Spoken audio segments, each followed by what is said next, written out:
Ok, les explico cuál va a ser la dinámica de esta tarde. Vamos a estar compartiendo un par de conferencias. La primera la voy a compartir yo, la segunda hay una invitada especial que además al ratito se las voy a presentar.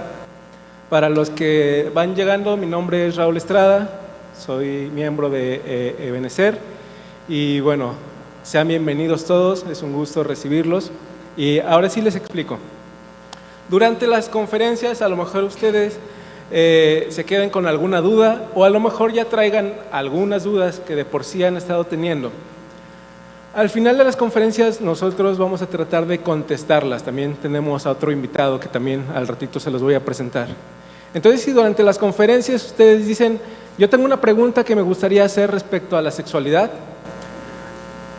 en esta parte aquí, en esta mesita, hay una cajita, hay unas plumas y hay unos post-it, y entonces ustedes van a poder venir durante el periodo, digamos, entre conferencia y conferencia y anotar ahí su pregunta, si es que la tienen. Y al final de las dos conferencias vamos a tener una sesión de preguntas y respuestas en donde vamos a intentar responder las dudas que ustedes tengan.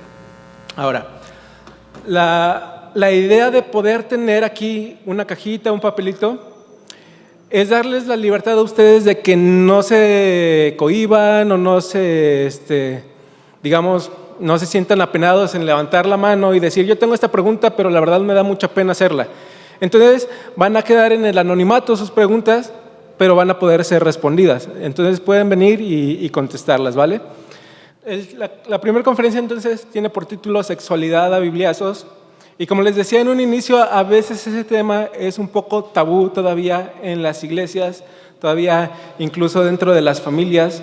Es un tema que no se suele abordar o que cuesta trabajo hacerlo, que incluso a los padres de familia a veces les da pena, les da vergüenza tratar ese tema con sus hijos. Sin embargo, es necesario porque si los padres no los educan, alguien más los va a educar. Y si la iglesia no los educa en esa área, alguien más los va a educar. Entonces es un tema que es necesario abordar. Yo tengo una teoría y yo creo que el tema de la sexualidad empezó a ser tabú en esta parte que encontramos aquí en Génesis 3:7, en donde Adán y Eva han pecado y dice entonces fueron abiertos sus ojos y conocieron que estaban desnudos.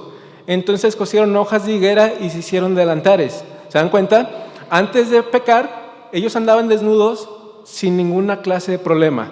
Después de pecar, ellos sintieron vergüenza y ya no querían que su desnudez fuera vista por la otra persona. Y entonces yo creo que aquí empezó a ser un poco ese tema como un poco tabú. Obviamente después de este hecho, la naturaleza del hombre ha ido en decadencia, se ha ido pervirtiendo cada vez más. Y hoy en día el tema de la sexualidad se habla, digamos, con mucha libertad, que más que libertad es libertinaje. Pero eso sucede fuera de la iglesia.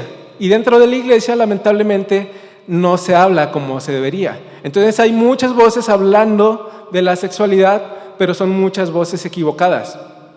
Y lo que yo voy a hacer a continuación es intentar responder algunas preguntas que creo que son necesarias. La primera de ellas es la siguiente: ¿por qué sí hablar de sexualidad dentro de la iglesia?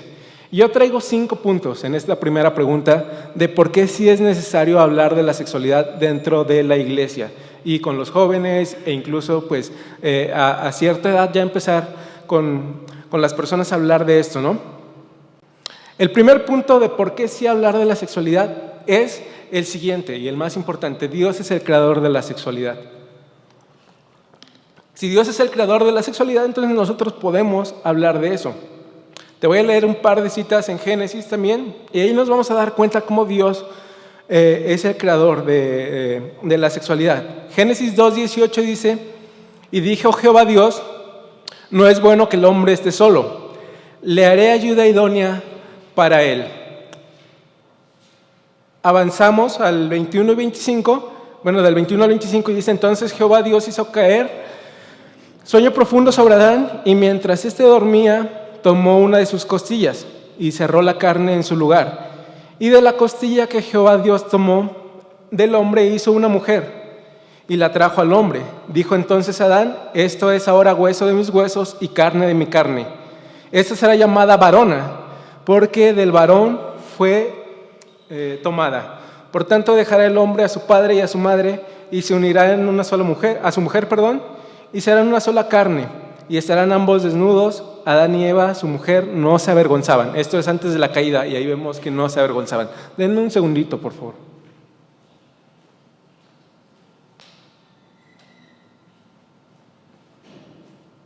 Mejor, ¿no? Entonces, aquí vemos la creación del ser humano como hombre, como mujer. Y fíjense que lo primero que Dios hace es unirlos. Y también les va a decir lo siguiente. Y creó Dios al hombre a su imagen, a imagen de Dios lo creó. Varón y hembra los creó y los bendijo y les dijo, fructificaos y multiplicaos. Entonces la primera acción que Dios hace es unirlos, bendecirlos y decirles que se multipliquen. Podemos decir que el sexo es creado por Dios como una bendición para el ser humano. Aquí encontramos que el hombre estaba solo, ya todos los animales tenían pareja a excepción del hombre, ¿no? Entonces Dios incluso los forma y no se encuentra nadie para el hombre, lo hace caer en este sueño profundo y de su costilla saca a una mujer. Y entonces inmediatamente de eso Dios los bendice y les dice, multiplíquense. Y la forma en que se multiplican es a través de tener relaciones sexuales, evidentemente. Dios los creó de esa manera. Pero hay algo aquí muy interesante, porque cuando dice que serán una sola carne, esa misma palabra ejad es la palabra que se usa en el Shema, cuando encontramos Shema Israel, Adonai Eloheinu, Adonai Ejad. El Señor tu Dios uno es. Y esa misma palabra aparece aquí en Génesis, ejad. Uno es, el Señor tu Dios uno es, el hombre serán uno solo, el hombre y la mujer serán uno solo. Entonces ese uno, ejad, tiene una connotación mucho más profunda que la sola unión física. Es una unión espiritual también. Entonces cuando estamos hablando nosotros de sexualidad, no solamente estamos hablando de una unión física, sino de una unión espiritual. Y yo hace unos días compartía una conferencia con unos chicos y les decía un término que quizás no sea yo el que lo inventó, pero me vino a la mente este término de sexos complementarios. Generalmente hablamos de sexos opuestos, pero lo que encontramos aquí en Génesis es que realmente somos sexos complementarios, porque Dios le crea una ayuda idónea al hombre, es decir, un complemento. Y entonces cuando vemos al hombre con ciertas características, vemos a la mujer con ciertas características que son diferentes, cuando unimos esas características podemos tener una imagen más completa de lo que es Dios, porque finalmente el hombre fue hecho imagen y semejanza de Dios. Pero tanto el hombre y la mujer exhiben características y naturalezas diferentes. Cuando las unimos, entonces podemos ver una imagen más completa de lo que es Dios. El hombre y la mujer entonces son sexos complementarios, aunque se nos ha vendido siempre esa idea de que son sexos opuestos, ¿no? Y encontramos aquí en Génesis que Dios bendice entonces al hombre, bendice esa unión física, bendice esa unión espiritual, y no solamente la bendice o la aprueba, sino que la bendice diciendo que se van a multiplicar, que de esa unión que va a haber entre el hombre y la mujer van a salir nuevas personas, van a ser multiplicados y entonces se va a poblar la tierra. Entonces aquí encontramos que Dios es el creador de la sexualidad. Punto número 2, y que va muy de la mano, Dios es quien formó tus órganos sexuales.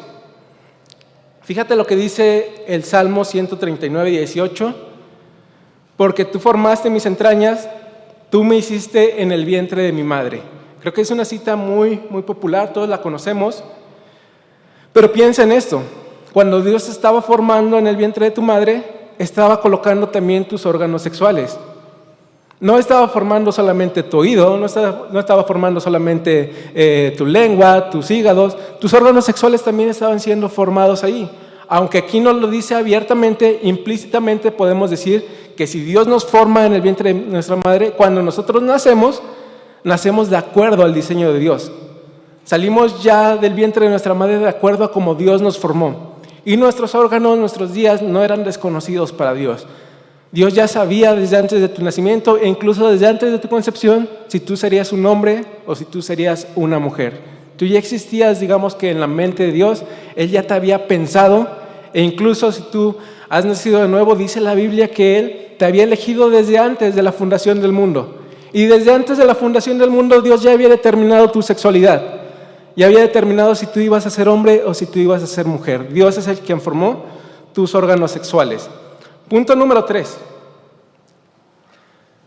La Biblia habla abiertamente de la sexualidad. Entonces, por eso nosotros podemos también hacerlo propio, ¿no? Si la Biblia lo habla tan abiertamente, nosotros también podemos hacerlo. Hay un libro que está dedicado exclusivamente a la relación entre un hombre y una mujer, y ese libro es el Cantar de los Cantares. Incluso hay iglesias que prohíben la lectura de ese libro para los jóvenes, y lo dicen, tienes que leerlo hasta que estés casado. Pero bueno, realmente Dios permitió que en el canon de las Escrituras se incluyera este libro. Y si tú lees este libro te vas a dar cuenta que es un hombre cantándole a su novia, a su prometida, con quien está desposada. Y es esa mujer respondiéndole. Y son ambos gozándose, echándose piropos, echándose halagos unos a otros. Y están allí, disfrutando de su amorío, disfrutando de su idilio. A veces se ha malinterpretado Cantar de los Cantares y se ha dicho que es un libro que representa a la iglesia y Cristo. Pero cuando Cantar de los Cantares fue escrito, la iglesia no existía. Y además sería muy raro que ese término se aplicara a la iglesia, que esas palabras románticas que habla Salomón ahí fueran aplicadas a la iglesia. Sí, Dios nos ama, sí, Dios pues quiere tener una relación con nosotros, pero lo que está escrito en Cantar de los Cantares es una poesía al amor entre un hombre y una mujer. Entonces, la Biblia dedica un libro entero para hablar de la sexualidad. Nosotros podemos también hablar abiertamente de la sexualidad, entonces. Cantar de los Cantares enseña que el placer, el deseo debe ser mutuo y es algo que debe de celebrarse incluso. Eso es algo muy padre. Porque la Biblia no lo ve como un tema tabú, sino lo ve como un tema a celebrarse. Incluso los judíos en una boda hacían fiesta durante 7 días. Era algo que se tenía que celebrar. Y ahí tienes al pueblo judío celebrando durante muchos días el encuentro entre un hombre y una mujer. Y a lo mejor esto te va a sorprender, pero había una carpa en donde el hombre y la mujer recién casados entraban, toda la familia estaba afuera, y entonces ellos consumaban el matrimonio teniendo una relación sexual y la familia lo celebraba. Obviamente el pudor que ahora nosotros tenemos a lo mejor no nos permitiría hacer eso. Pero quiero enfocar el punto en esto, que era una celebración que toda la familia hacía, era una celebración que todo el pueblo pues llevaba a cabo, porque la Biblia lo habla abiertamente. Y te repito, hay un libro de la Biblia especialmente dedicado a hablar de este tema. Y ojo aquí, no vamos a leer ahorita el libro porque sería muy extenso, pero Cantar de los Cantares enseña esto, que el hombre se regocija en la mujer y la mujer en el hombre. Y a veces también se ha como que dejado de lado el goce de la mujer. A veces se piensa que las relaciones sexuales son solamente para el disfrute del hombre.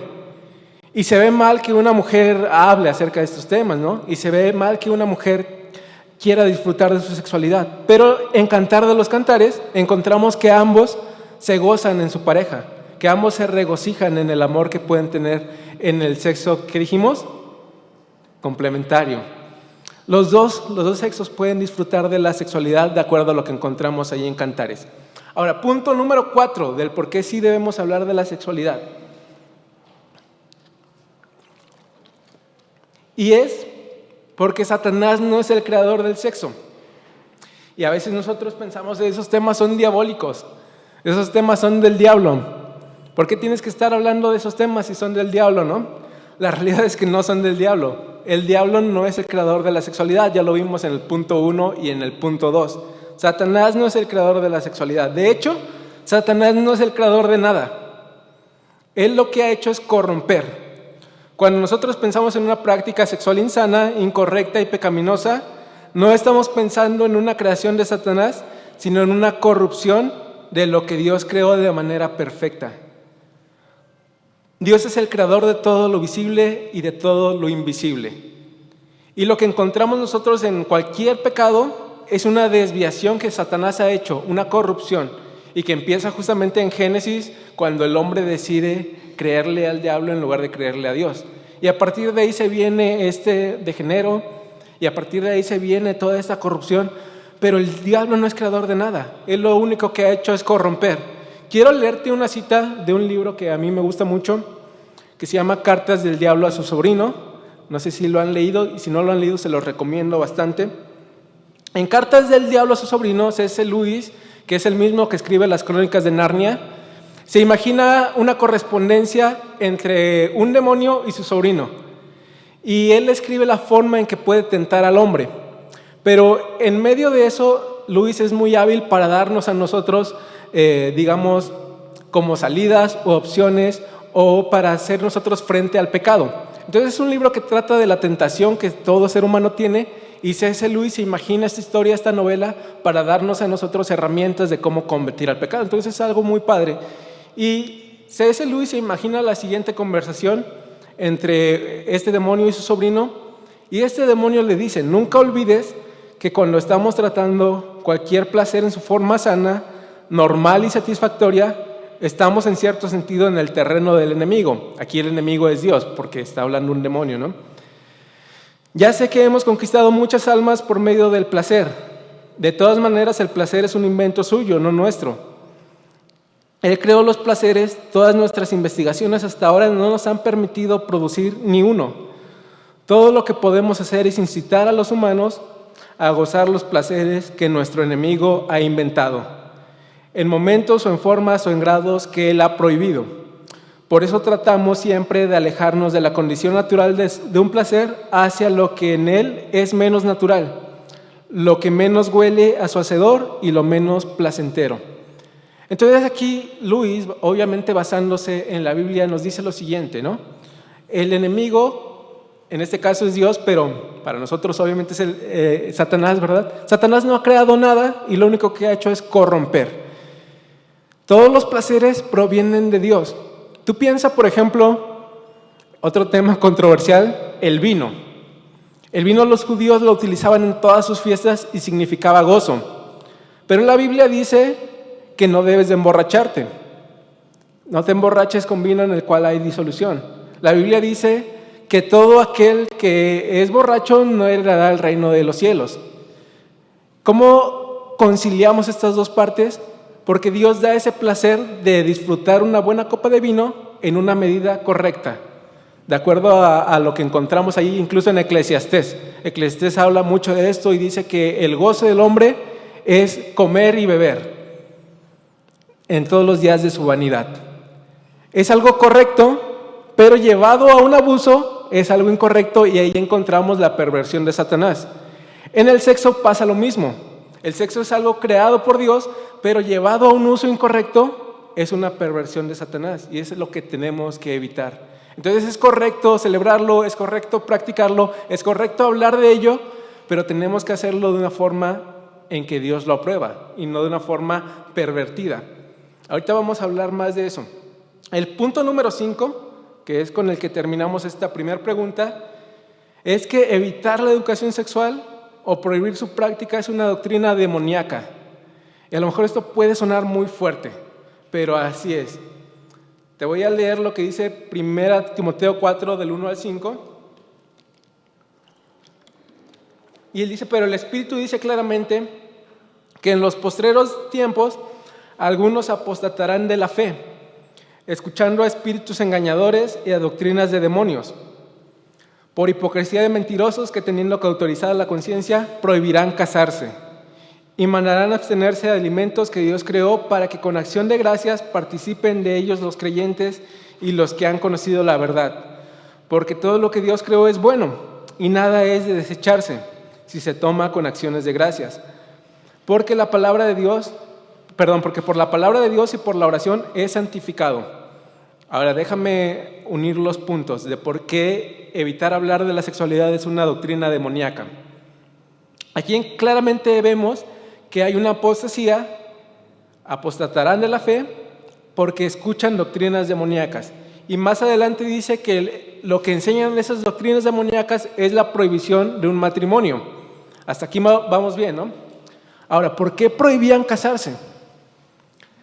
Porque en esta época en donde se escribe el Nuevo Testamento, los templos paganos tenían sacerdotisas o profetisas que eran prostitutas, digamos prostitutas santas, por así decirlo, prostitutas religiosas.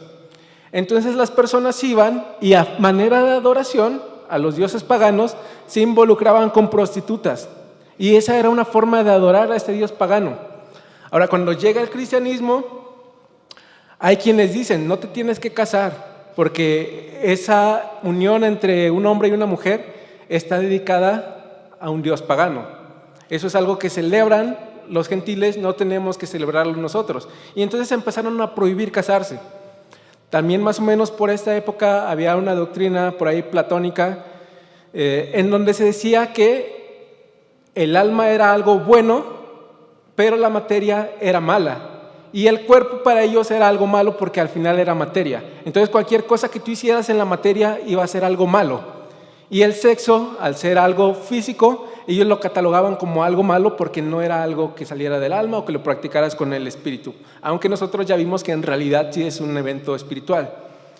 Entonces por todas estas corrientes que estaban allí, de filosofías, de religiones, hubo falsos maestros, no solamente aquí en la iglesia en donde pastoreaba Timoteo, sino también en Corintio. También en Corintio encontramos esto, que los corintios le escriben a Pablo porque se querían divorciar. Y ellos decían, me voy a divorciar porque quizás de esa manera voy a ser más santo. Ya no voy a contaminarme con relaciones sexuales con mi esposa, voy a ser más santo. Y Pablo les prohíbe que se divorcien, porque esa era una doctrina demoníaca. Entonces prohibir hablar de la educación sexual, prohibir hablar acerca de este tema o incluso prohibir practicarlo es algo demoníaco. Ya vimos entonces que el sexo fue creado por Dios, sus órganos sexuales fueron creados por Dios, la Biblia habla abiertamente acerca de este tema, ya vimos que Satanás no es el creador de nada y ya vimos que incluso si queremos incluso ser más santos quizás y evitar hablar de esos temas estaríamos cayendo en una doctrina de demonios. Ahí se completa el por qué sí hablar de la sexualidad. Ahora, otra pregunta que voy a hacer. ¿De qué forma deberíamos de hablar de la sexualidad? ¿No? Ya establecimos que sí es correcto hablar de ello. Ahora, ¿de qué forma? Y la forma obviamente es de forma santa y en los términos de Dios. Esa es la forma correcta de hablar de la sexualidad. Efesios 5, 3 al 4 dice, pero fornicación. Esta palabra ahí, no me voy a adelantar, más adelante la voy a explicar. Pero fornicación y toda inmundicia o avaricia, ni aun se nombre entre vosotros, como conviene a santos, ni palabras deshonestas, ni necedades, ni truanerías que no convienen, sino antes bien acciones de gracias. Te voy a leer este mismo versículo, pero en la NBI, y dice, entre ustedes ni siquiera debe mencionarse la inmoralidad sexual, ni ninguna clase de impureza o de avaricia, porque eso no es lo propio del pueblo santo de Dios. Tampoco debe haber palabras indecentes, conversaciones necias ni chistes groseros. Todo lo cual está fuera de lugar, haya más bien acciones de gracias. La inmoralidad sexual, dice aquí, ni siquiera se debe mencionar entre el pueblo santo. ¿Qué quiere decir esto? Que tú no deberías de hacer planes de eso, que tú no deberías ni siquiera plantearte cometer una inmoralidad sexual. Es algo que entre ustedes, como pueblo santo, no debe nombrarse, no debe pasar ni siquiera por su pensamiento. Y habla aquí de palabras, de chistes incluso, y déjame leerte un comentario de la Biblia de Estudio de la Reforma, que dice trivializar la relación sexual, chistes obscenos, por un lado, o idealizarla, por otro, está fuera de sintonía con nuestra identidad de santos, como escogidos y llamados a ser portadores de la imagen restaurada de Dios. Y podemos aceptar los dones de Dios, entre ellos la sexualidad, con acciones de gracias y restaurarlo todo a su uso apropiado. Esa es la parte que nos corresponde, hablar en buenos términos y llevarlo a una práctica apropiada. Pero fíjate lo que dice aquí, chistes obscenos. Y yo creo que tú en la escuela, en el trabajo, seguramente has escuchado a alguien haciendo los famosos albures. Y alguien dice una palabra y otro inmediatamente le responde con un albur que tiene que ver con algo sexual. Y a lo mejor hasta tú lo has llegado a hacer. A lo mejor hasta tú te ha venido ese pensamiento a tu cabeza y a lo mejor no lo dices, pero ya lo tienes ahí, en la punta de la lengua, ¿no? Pero dice aquí, esas cosas tienes que evitarlas. Ni siquiera tienes que hacer eso. Ni siquiera un chiste acerca de la sexualidad. Ni siquiera un plan perverso. Ni siquiera nada que corrompa los planes que Dios ha hecho para tu sexualidad. Esa es la forma en que debemos hablar de la sexualidad en términos santos, en un contexto adecuado. Ahora nos lleva eso a una siguiente pregunta. ¿Cómo debemos entonces disfrutar nuestra sexualidad? Y la respuesta es de la manera en que Dios lo ha establecido, por supuesto. La Biblia es un manual en donde podemos encontrar instrucciones de cómo vivir nuestra vida y entre ellas de cómo disfrutar de nuestra sexualidad. Las relaciones sexuales tienen que celebrarse entre un hombre y una mujer, no hay más. Es lo que encontramos ahí en Génesis. Es lo que encontramos ahí que Dios bendice y lo bendice ¿de qué forma? Multiplicándose. La única unión que se puede multiplicar es la unión entre un hombre y una mujer. Ninguna otra unión da como resultado otro ser humano. Entonces Dios bendice ahí en el Génesis esta unión y los bendice de forma que se puedan multiplicar, pero siempre que se celebre entre un hombre y una mujer. Las relaciones sexuales tienen que realizarse con los órganos que Dios ha diseñado para ello.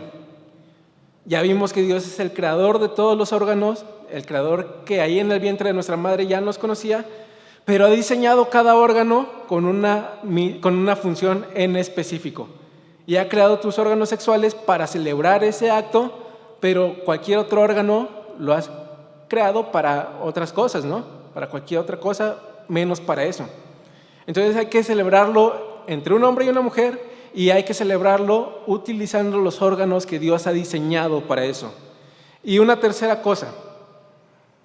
Las relaciones sexuales tienen que celebrarse con santidad y pureza dentro del marco de seguridad que Dios ha establecido y ese marco es el matrimonio. Es el único marco, el único contexto que Dios aprueba para que tú celebres tu sexualidad y lo vamos a ver. Pero si no pueden dominarse, dice 1 Corintios 7:9, que se casen, porque es preferible casarse que quemarse de pasión. Es decir, un hombre, una mujer que ya tiene estos deseos sexuales, este apetito sexual que es natural en todo hombre y en toda mujer, que ya está en edad de casarse, pero dice, yo no me voy a casar porque qué flojera. Yo no me voy a casar porque pues, no quiero mantener una familia. Yo no quiero compromisos. Pero sí quiere celebrar las relaciones sexuales. Dice la Biblia, cásate. Porque si no te casas, te vas a andar quemando. ¿Qué quiere decir eso? Vas a andar practicando tu sexualidad fuera del marco que Dios ha provisto para practicarla. Vas a estar pecando en contra de Dios porque vas a practicar esa sexualidad fuera del matrimonio y es algo que Dios no aprueba. Entonces, obviamente esto no debe de ser la única razón para que te cases, ¿verdad? Hay muchas otras razones para casarte, pero la Biblia dice, si alguien ya tiene ese apetito sexual, más le vale estar casado que andarse quemando. Más le vale estar casado que andarse, que andar pervirtiendo su sexualidad, que andar teniendo encuentros casuales, etcétera, etcétera, ¿verdad? Entonces el matrimonio es un lugar seguro que Dios provee para practicar la sexualidad. Es una bendición y al mismo tiempo es un escudo para tu santidad. Es un escudo para que tú te mantengas santo practicando la sexualidad de forma correcta. Ahora, hace rato hablábamos de la fornicación, de que tenemos que huir de ella y de que ni siquiera se debe de nombrar. Ya vimos eso, ya vimos que Dios provee un marco seguro que es el matrimonio. Ahora hablemos de qué es la fornicación. Y la fornicación viene del griego porneia, que a lo mejor ya te hizo ahí un zumbidito en los oídos. Porneia es la palabra de donde nosotros obtenemos pornografía. La fornicación tiene esa raíz griega que comparte con la pornografía, porneia. Porneia se traduce como fornicación y se usa para significar las relaciones sexuales ilícitas de una persona no casada. Es decir, lo que veíamos, aquellos que se andan quemando, aquellos que no se han casado, pero que sí quieren practicar su sexualidad. Déjame leerte un comentario que habla God Questions. Dice, en el Nuevo Testamento la palabra que más se traduce como inmoralidad sexual es porneia. Esta palabra también se traduce como prostitución, fornicación e idolatría. Imagínate, a ese grado de pecado se llega al grado de idolatría. Significa una renuencia a la pureza sexual y se utiliza principalmente para las relaciones sexuales prematrimoniales. De esta palabra griega obtenemos la palabra en español pornografía, que proviene del concepto vender. La inmoralidad sexual, fíjate lo que dice aquí, es la venta de la pureza sexual e implica cualquier tipo de expresión sexual fuera de los límites de una relación matrimonial bíblicamente definida. Eso es la fornicación. Todo lo que sale del matrimonio, todo lo que tú pudieras llegar a practicar sin estar casado, esa es fornicación. Y Gálatas 5:19 nos dice: y manifiestas son las obras de la carne, que son adulterio, fornicación, inmundicia y lascivia, es decir, impureza y malos pensamientos o malos deseos. Primera de Tesalonicenses 4:3-5 dice: pues la voluntad de Dios es vuestra santificación. Y fíjate aquí lo que dice: que os apartéis de fornicación. Apártate de todo eso que es una relación sexual fuera del matrimonio. Tienes que apartarte de eso. Que cada una de vosotros sepa tener su propia esposa en santidad y honor. Es decir, practicar su relación sexual en el marco que Dios ha provisto. No en pasión, no en concupiscencia, como los gentiles que no conocen a Dios. Y entonces aquí vemos la opción de Dios. Dios nos prohíbe algo, pero nos da una opción. Y la opción de Dios es un sexo santo. Y aunque parezca a lo mejor muy fuerte decir esto, así es, un sexo santo porque es un sexo apartado, un sexo santificado, y aquí lo encontramos, que tenga a su propia esposa en santidad y en honor. La Biblia nos llama a practicar nuestra sexualidad en santidad, practicar un sexo santo. Primera de Corintios 4:6-18 dice: huid de la fornicación. Cualquier otro pecado que el hombre cometa está fuera del cuerpo, mas el que fornica contra su propio cuerpo peca. Pero quiero enfocarme en esta palabra, huir. Y yo se los he dicho a los chicos de la iglesia, también hace unos días que compartía con otros chicos, hay victorias que se alcanzan peleando, pero hay victorias que se alcanzan huyendo. Y en el caso de la sexualidad, tu victoria la alcanzas huyendo de la fornicación, corriendo. Es eso lo que tenemos que hacer, huir de la fornicación para ser más santos y para practicarla en los términos que Dios nos concede practicarla. Hebreos 13:4 dice: honroso sea en todos los el matrimonio y el lecho sin mancilla, pero a los fornicarios y a los adúlteros los juzgará Dios. Y aquí quiero traer tu atención a lo siguiente: cuando la sexualidad es practicada dentro del marco que Dios ha determinado, es algo honroso, es algo que Dios bendice. Cuando es practicada fuera de este marco, es algo que Dios ha de juzgar. A los fornicarios y a los adúlteros Dios los va a juzgar. Pero a la unión que Él bendice, la bendice incluso diciendo: multiplíquense. Entonces el matrimonio es algo que Dios bendice, que Dios prospera. La fornicación es algo que Dios juzga. Y ahí encontramos otra razón para ser santos, ¿no? Ahora, la Biblia constantemente usa el simbolismo del fuego para referirse a los deseos sexuales.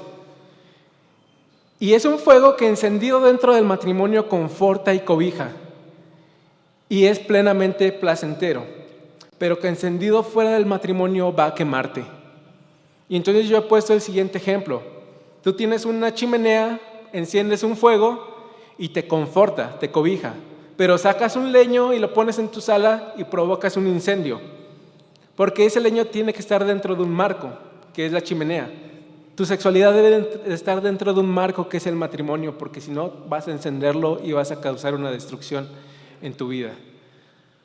No vamos a ir a Proverbios, pero Proverbios dice que vas a perder la honra, vas a perder tus riquezas, vas a perder tu paz, vas a perder incluso tu salud con enfermedades de transmisión sexual. Entonces, dentro del matrimonio, Dios lo bendice y es un fuego que conforta, fuera es un fuego que destruye. Solamente una cita de Proverbios. Dice: ¿tomará el hombre fuego en su seno sin que sus vestidos ardan? La respuesta es no, obviamente. ¿Andará el hombre sobre brasas sin que sus pies se quemen? Y la respuesta es no. Si pasas por el fuego con tus pies te vas a quemar y no vas a poder andar rectamente. Todo aquel que tiene una herida en el pie, cojea, renguea. Y fíjate lo que dice Efesios 6:16: y calzados los pies con el apresto del evangelio de la paz. Ahora, tú intenta ponerte un calzado con el pie quemado y no lo vas a aguantar. No te vas a poder poner el zapato porque tu pie está quemado y te va a lastimar. Si tú te quemas practicando una sexualidad inmoral, no te vas a poder calzar el evangelio de la paz y vas a vivir sin paz. Y aunque puedas dar una imagen a la iglesia, a tu familia, dentro de ti no vas a tener paz. Y con tu relación con Dios no vas a tener comunión. Entonces todo aquel que se quema en este fuego de la sexualidad practicada fuera del matrimonio no puede tener la paz que da el evangelio. No es compatible. Necesitas calzarte el evangelio de la paz, pero para eso necesitas estar en santidad. Voy a terminar con lo siguiente, porque estamos celebrando el amor. Celebra el amor y te voy a dar tres formas en que debes celebrar el amor. Si amas a Dios, querrás bendecirle en todas tus áreas de tu vida, incluyendo tu sexualidad. Mantenerte puro en esta área tan importante es una forma de celebrar el amor que has recibido de Él. La segunda cosa, quien ama no daña. Y si amas a tu novio o a tu novia, sabrás esperar y no lo vas a conducir a cometer un pecado sexual que va a ser lastimoso, que como ya vimos, Dios va a juzgar. Si tú amas y si a ti te aman, ambos sabrán esperar para celebrar esta sexualidad dentro del marco que Dios ha provisto. Y finalmente, aprende a ver el sexo como un regalo de bodas, que Dios ya te ha dado, pero que tienes que esperar para abrirlo. La sexualidad es un regalo que Dios te ha dado, Él te ha formado esos órganos que tú tienes, Él ha diseñado la sexualidad para celebrarse, pero tienes que saber esperar hasta el momento en el que tú estés contrayendo matrimonio con alguien más, para que entonces sí Dios bendiga esa unión que ya vimos que no solo es física, sino espiritual. Y con eso terminamos. Vamos a tomar un descanso. Vamos allá atrás va a haber café y va a haber galletitas por si quieren ustedes tomar. Vamos a agarrarnos unos 10 minutos y en ese periodo van ustedes a poder venir y anotar si es que tienen algunas preguntas y después de eso voy a darle lugar a una conferencia más. Terminamos en oración y hacemos lo que les acabo de comentar. Señor, en el nombre de tu Hijo Jesús te agradecemos porque hemos podido abrir tu palabra, Señor, y yo realmente espero que pues hayamos tenido claridad en este asunto, Señor, que sin duda es mucho más profundo, pero que ahora hemos visto algunas directrices, Señor, que creo que si las llevamos a cabo pueden bendecir nuestra vida, pueden guardarla incluso y pueden hacer que nosotros te honremos y te glorifiquemos, Padre. Gracias, Señor, y que cada uno de nosotros aprenda a ver nuestra sexualidad como un regalo tuyo, pero también a saber disfrutarlo en santidad, en honor y en honra tuya, Señor. En el nombre de tu Hijo amado Jesús, amén. Pues adelante, chicos, pueden ir por café, por galletas y también están aquí las plumas y los papelitos por si tienen alguna duda.